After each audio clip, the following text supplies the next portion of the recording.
රුපියල් 5000ක් දානවා මම 5000 කැමති නම් දානවා ඕන කෙනෙක් කරන ඕගොල්ලන්ට ලස්සන වීඩියෝ එකක් අරන් ආවා මොකක්ද දන්නවද තියෙන්නේ මම මෙන්න මේ කොටු ටිකක් හදලා තියෙන මේ කොටු ටිකේ මෙන් කොටු දෙකක් වෙනස් කරලා සමචතුරාක්ෂ හතරක් හදන්න ඕන කොටු දෙකක් වෙනස් කරලා සමචතුරාක්ෂ හතරක් මෙතන සමචතුරාක්ෂ පහක් තියෙනවනේ පහෙන් මේ හතරක් හදන්න ඕන කොටු දෙකක් වෙනස් කරලා කොටු හතරක් හදා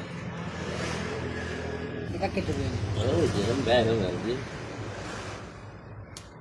එතක අපේ පේජ් එක තමයි ෆලෝ කරලා නැත්නම් ෆලෝ පාරක් දාගෙන යන්න ලයික් කරන්න ෂෙයා කරන්න කමෙන්ට් එකක් දාගෙන යන්න අලුත් වීඩියෝ අපි ඕගොල්ලන්ට හැමදාම අරන් එනවා ඕගොල්ලොත් කල්පනා කරන්න පුළුවන්ද කියලා මේකේ ස්ටික් දෙකක් වෙනස් කරලා තම චතුරාක්ෂ හතරක් හදන්න තමයි තියෙන්නේ හරිම ලේසි පොඩි ගැටලුවක් තමයි තියෙන්නේ ඉතින් ඔයාලා බලන්න try කරන්න කොහොමද කියලා මොනවද කියලා පොඩු සමචතුරාක්ෂ දෙන්නේ. ආරිස පොඩු කොහොමද සමචතුරාක්ෂ නෑ. ඕනස් වෙනින් පුළුවන් හතරක් හදාගන්න. සමචතුරාක්ෂ හතරක් හදන්න ඕන කොටු දෙකක් වෙනස් කරලා. පුළුවන් නම් කරන්න. ඔය රුපියල් 5000ක් දානවා මම 5000 කැමති නම් දානවා ඕන කෙනෙක් 5000ක් ගන්න. අන්න එයත් 5000ක්.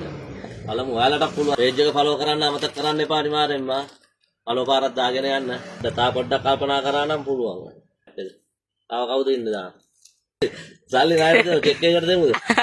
චෙක් එකකට ගාමු. කෝඩු කීයන් ගන්නවද? කොටු දෙකයි. සමචතුරාක්ෂ හතරක් හදන්න. හතර? හතරක් පහක් තියෙනවා. ඉතින් මෙයාට ඔන්න 5000 ගත්තා 5000 පරිද. කොහොම බැරි වුණා අන්න පහක් දිනා ගත්තා. පොඩි දෑ තියෙන්නේ. අන්න එකක් ගත්තා. එහෙමයි කරන්නේ. හරිම පොඩි වැඩ මේක ගත්තා මෙතනින් තිබ්බා. හරි? මේක ගත්තා මෙතනින් තිබ්බා. 1 2 3 4 එහෙනම් ජය වේවා. අලුත්